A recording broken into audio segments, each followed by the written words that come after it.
Welcome back for another episode of Errant Adventures, the solo actual play podcast where stories are told at the speed of dice. With me, Steve Morrison, your game master and solo player. Now come on, let's grab the dice and see where our story goes. Welcome back for Chapter 25 of Book 1, Meridian. Last time, Sejana in her fighter, the Harrower, faces off against two unidentified rockhoppers. As they approach weapons range, she's able to use her fighter's superior sensors to gauge their threat level. They are similarly armed, minus the 4 missiles strapped to the bottom of the Harrower's wings, and despite her confidence that her fighter is faster and more maneuverable, Sejana knows better than to accept 2-to-1 odds if she can avoid it. She fires 2 missiles and destroys one of the rockhoppers, almost immediately spiraling into a dogfight with the other ship. Despite the other pilot's obvious competence, the Harrower manages to get on their tail and after a couple of blasts from the pulse lasers, destroys the threat. Sejana returns towards the Wolf, but Ayati quickly discovers an overload in their engine. They try to decelerate before an emergency shutdown is necessary, but they aren't able to reduce their velocity enough that they can slow the ship with thrusters. Einar attempts a quick repair but is foiled by a damaged piece within the engine. He thinks it will take about 12 hours to jury-rig a solution, in which time their previous momentum will carry them towards the outer edge of this star system. A scout frigate launches from the planet and hails them, but the crew of the Wolf are unsure if they are in league with the 2 rockhoppers or are a legitimate outfit. A man's voice cuts over the comm. Unidentified ship. This is Captain Harton Royal of the Gita Protectorate ship Alabaster. Are you in need of assistance? Sejana glances down at her display. The scout will break atmosphere in less than 30 seconds. Then they'll be able to turn up the acceleration. Their engines should easily outpace the Wolf's momentum. It wouldn't take more than an hour for them to catch up. Aina, do you want to handle this, or would you like me to, since your hands are full with the guts of the ship? She asks. Einar grunts in response and says, You're probably going to be a better judge than I whether they're on the up and up, so go for it. Understood, Sejana says. I'm not sure we have much choice but to accept their assistance, whether it's genuine or not. They're going to catch us, and without fuel, we can't make another emergency jump. Agreed, Einar replies. Titan's asshole. I don't like having to bet on the kindness of strangers. Me either, but we'll make do with what we get, Sejana says. She calls up everything she has on the Gita system, swipes a hand over the display, and opens the channel to the Alabaster. Captain Royal, we are the crew of the Howlin' Wolf, a cargo hauler from Kasada. We just jumped in from Kreas after barely escaping from a Plithan Hierarchy battle fleet. We have some minor repairs to perform, we'll scoop some fuel, and be on our way back home. She glances at the readout as lines of text flit across, detailing the known information about this system. Well, we've got some world building to do. I don't know that we need to do the full Traveler world profile here, so I'm going to consult the Starforged reference guide. I'll roll percentile dice to determine the planet type, and then we'll roll a couple of details. That'll be the extent. If we end up needing to stay here longer, we can adapt that into the Traveler Universal World profile. So here we go. 90. That is a rocky world scarred by eons of destructive asteroid impacts. Actually, that makes a ton of sense with that asteroid field in this system. Let's roll to see what sort of settlements there are here. 74 is an orbital settlement. I've established this ship was coming from the planet, so that makes for an interesting bit of dissonance. I think I've got an idea for that. Let's continue. Atmosphere, 9, that's thin. Life on the planet, 49, none. Okay. Observed from space, 79, towering plateaus, and 57, misshapen form, meaning there's low gravity. So it's not a perfect sphere. It looks a little lumpy. Planet-side features, 20, exposed mineral deposits, and 82, swirling low-lying gases. Let's roll up the orbital settlement real quick, too. 64, that's a population of hundreds. First look, 43, industrial architecture. And 88, near a precursor vault. Man, all of a sudden I'm missing playing Starforged and being able to go on an expedition to that precursor vault. We're going to note that, but I don't think that it's going to come into play for our current story. Our initial contact, 35, is wary. And the authority on this orbital settlement is 65, unyielding. Very interesting. Now we've got a very important question to ask. Is the Gita Protectorate legitimate, or is it a cover for piracy, or is it some other illegitimate form of government? I think based on what we know, it could go either way. So I'm going to say it's 50-50, with a yes being that they are a legitimate outfit. 58. Oh boy. I guess the last question then is, were the ships that Sejana destroyed part of that same outfit? Seems pretty likely, so 75 or less. 89. Interesting. So there are at least 2 factions in this system. I think I've got enough to work with. It's not great, if I'm being honest, but maybe Captain Royal is a reasonable man. Yeah, right. Let's see what the dice say. Gita has long been connected to the Skaza Mining Consortium. With so many asteroids impacting the planet and leaving their mineral deposits exposed, it made Skaza an incredible amount of rue over the years. With the coming of the Regule and the dissolution of the Empire, the Skaza lost a large client for their minerals, the Imperial government. According to the records in the Harrower's database, which are admittedly a couple years out of date, Skaza continues to mine the mineral-rich deposits on Gita's surface. The Gita Protectorate doesn't show up at all in any records, which sends off warning bells in Sejana's mind. Her scans of the system thus far didn't show any sign of Skaza's ships in the area. Maybe they pulled out in the last couple of years and the Gita Protectorate filled the gap. Or maybe that's a fancy name these dust pirates gave themselves. The comm activates and Captain Royal says, "I'm sorry, I'm a little confused. You say you're the crew of a cargo hauler, but who exactly am I speaking to? Because you seem to be piloting an advanced military fighter." "My name is Luchel. I work security for Zhang Exports. The company acquired these fighters from a former Imperial carrier commander. I ride along with the transports to keep them safe." "I see," Captain Royal responds. "Our scanners detected an exchange of weapons fire near the asteroid belt.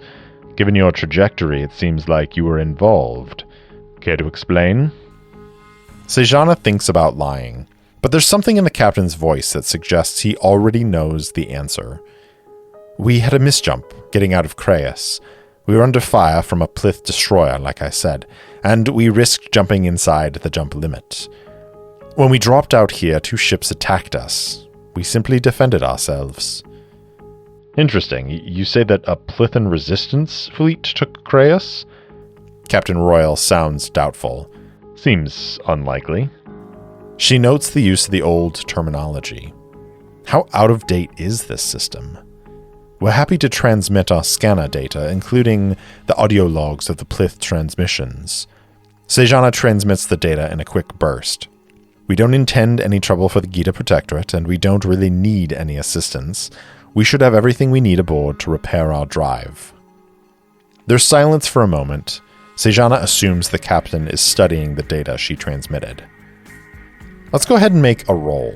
I think Sejana is lying about a number of details here, and because she's trained in the skill, I'm going to roll deception.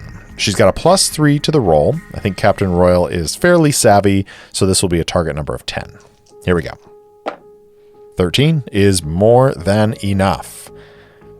After a handful of minutes, the captain's voice returns. "This is very concerning. Creus has no specific strategic value, so if this hierarchy, as you call them, is moving against them, Gita could be the next target, especially if they realize your exit trajectory would take you here." Sejana's stomach clenches. It's not quite the conclusion she was hoping the captain would jump to. We were just one ship trying to escape, and we have nothing of value for them, so I doubt they were watching our exit trajectory. Regardless, we must consider this an imminent threat, Captain Royal says. We'll have to verify the authenticity of your scans, which will require personal inspection. Besides, if you continue on your current trajectory, the Skaz will get you. If you do have intelligence, we don't want it falling into their hands. Sejana frowns. The Skaz? Are they related to the Skaza Mining Consortium by any chance? The very same, Captain Royal answers. I thought they had a legitimate claim to mining rights in this system, Sejana says. Those contracts were signed under Imperial law, The captain replies. And maybe you feel differently, hailing from Cassida and flying a military fighter, but Imperial law doesn't hold any more weight out here. Without Imperial oversight, the Skaz have become more obsessed with pulling resources from the asteroids and the planet. They all but enslaved the people of Gita. So the Gita Protectorate threw off the shackles, Sejana says. You're revolutionaries. We're patriots, Royal replies. You're heading straight for a Skaz base, just beyond the moon. They'll take your ship and press your crew into service. We do our best to deny them opportunities to mine, but we're pretty much at a stalemate. Now, I don't know if you're telling me the truth or not. I'd like to see your logs personally, and I will not allow you to fall into their hands. We're going to match velocity and slow your ship down. Then we'll tow you back to Gita and have a look at your systems. If what you say is true, we'll decide our next steps from there. In the meantime, power down your fighters' weapons and keep them locked down. I don't want to destroy you, but I will if you give me a reason. Might as well make a roll to see if Sejana believes him. We'll make it a recon roll, which Sejana has a +3 in. I think this is an average difficulty, so target number of 8. 9 is a success with 1 effect. The captain's words ring true for Sejana. After all, if the Rockhoppers belonged to the same group, there would be no reason for Captain Royal to lie. It is evident that the wolf is unarmed, and while she is very fond of her fighter, Sejana holds no illusions that her 2 missiles and pulse lasers would do anything significant to an Imperial scout frigate. At best, she could escape and leave the others to deal with Captain Royal, but even if she was the sort to do so, she can't jump out of the system without a larger ship. Thumbing the comm on, Sejana says, I'll relay to my captain and we'll await your arrival. Excellent, comes the immediate reply. We'll be with you shortly. Sejana cuts the comm and raises the wolf. Did you get all of that? Loud and clear, Einar replies. Thoughts? Sejana exhales. Lots of thoughts. None of them good. I think this Captain Royal is on the level, and if those rockhoppers were part of the Skaza Mining Consortium, they're going to be unhappy with us for destroying 2 of their ships, even if it was in self-defense. So you think we should acquiesce? Chuckling, Sejana makes sure her weapon systems are deactivated and locked. I don't think we have a choice, Captain. You're flying under momentum with no drive power. They're faster than us and armed. We don't have enough fuel to even attempt another emergency jump, and even if we did, we got lucky the first time that it was only a minor misjump. At least they aren't religious zealots. Fair enough. If you think we're better off with this Gita Protectorate, I trust you. Einar doesn't sound happy about it, but she understands. After all, she is a lot less trusting than most. I think we have the best chance at surviving this and getting home by playing along. They could have been much more demanding. We may have to sacrifice the cargo if there's anything they can use, but I don't think they actively mean us harm. Sejana hesitates, aside from us making the wrong move here. It's Einar's turn to chuckle. Right. Well, I suppose there's nothing for it but to start working on the drive and hope they don't change their minds. One more thing. I didn't tell Royal I was a liar. Just that I was acting as security for Zhang exports, and that my fighter came to them from a former Imperial carrier commander. Just in case it comes up. Do you expect an issue if he finds out you are a liar? Liars can act as protection, so it should pass muster, but just so you are aware when talking to him. Sejana smiles. We should at least have our stories straight. Einar grunts. What did we do to deserve this mess?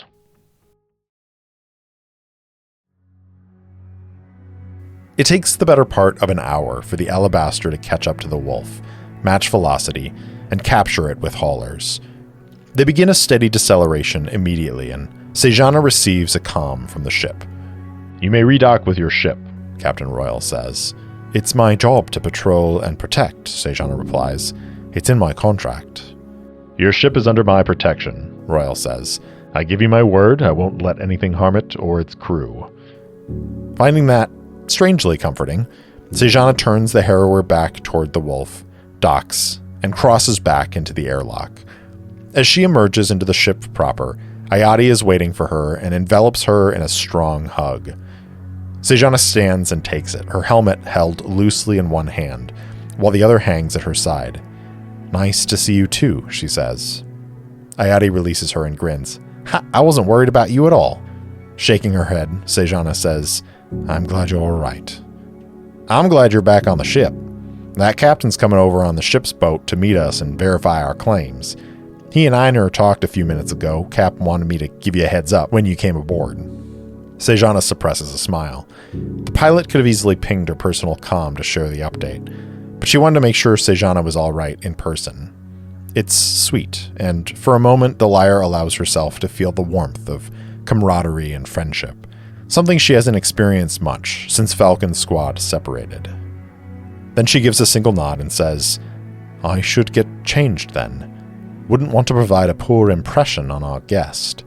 Plus, I've got some files to upload into the computer system. Ayati raises an eyebrow and Sejana says, Walk with me. I'll explain on the way. I've been thinking about Sejana's lie about working for Zhang Exports as security. In my mind, her lie is predicated on the idea that these people might be outlaws or pirates themselves, regardless of what they call themselves. She might be concerned that if they know she's a liar, they might look less than favorably on her and the crew in general. So I think she's been using the downtime while waiting for the Alabaster to catch up to them to forge a contract that shows her working directly for Zhang Exports.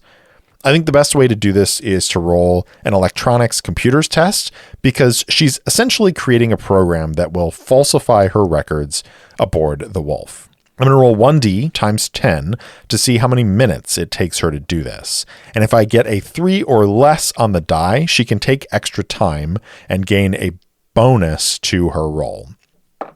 Of course, that's a 4. So it will take her 40 minutes to create this program. Sejana has a computer skill of +3, but how difficult is this test? On the one hand, the scout frigate probably has fairly advanced tech when it came into the Protectorate's hands, but has it been maintained? I think a target number of 10 makes sense. It's harder than average, but Sejana is skilled at this kind of work. Here we go. 12 total. That's a success with 2 effect. She covers her tracks well.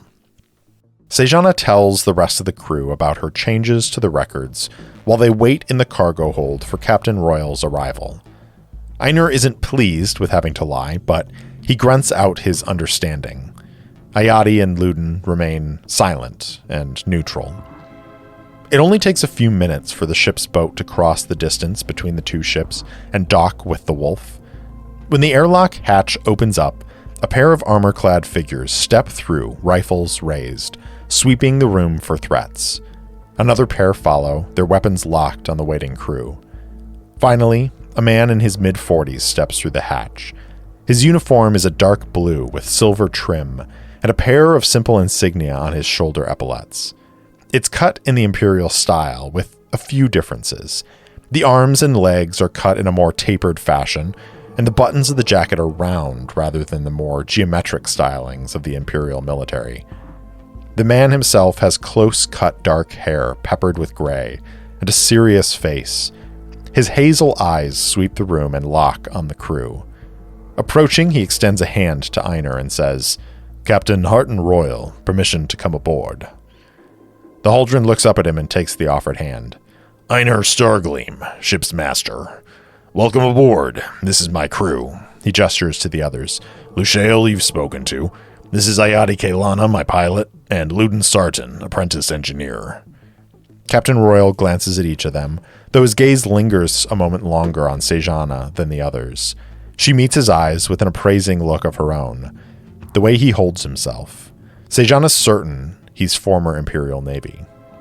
This is the entirety of your crew? Royal asks. Einar nods. It's a big ship, but we run a pretty lean crew. We're more accustomed to runs inside the Cassidon system, but we were assigned to transport cargo to Kraos.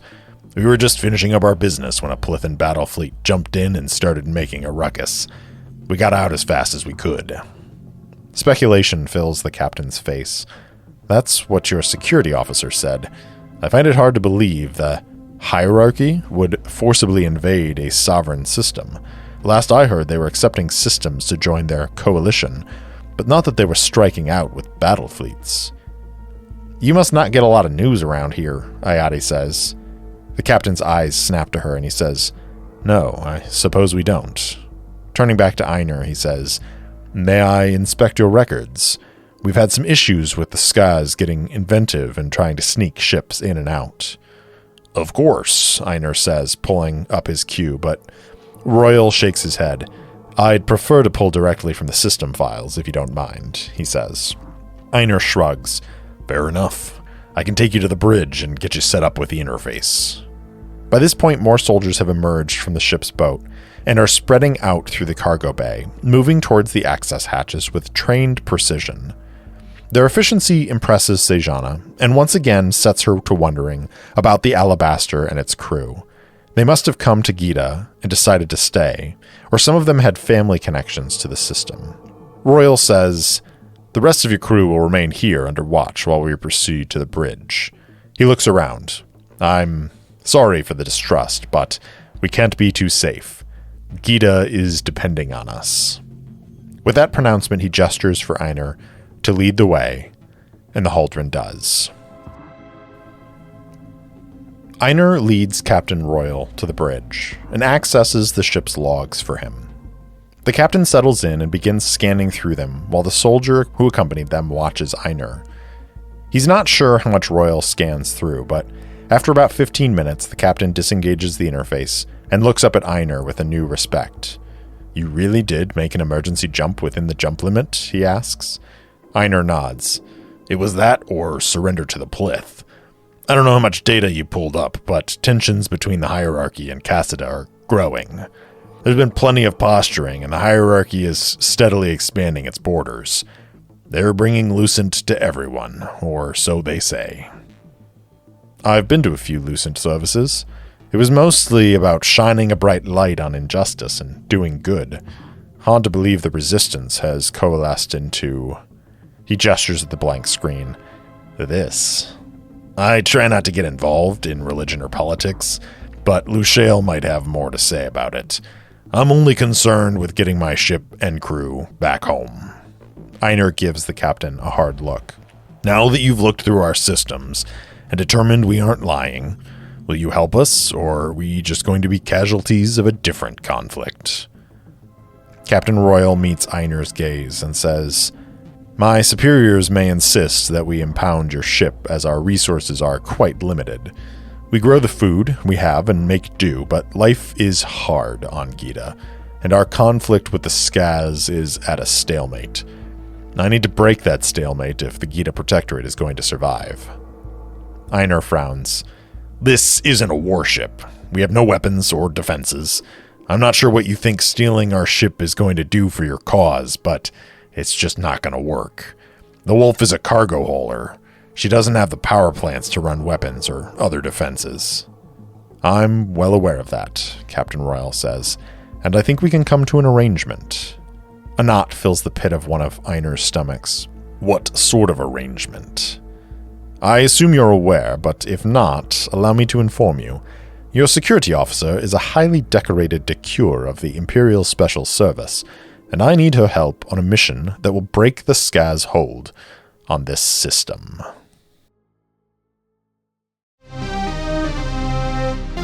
Thanks for listening to Errant Adventures. If you enjoyed the show, please spread the word. And if you want to support the show directly, leave me a review or support me on Patreon at patreon.com/errantadventures. You can also buy me a coffee at ko-fi.com/errantadventures.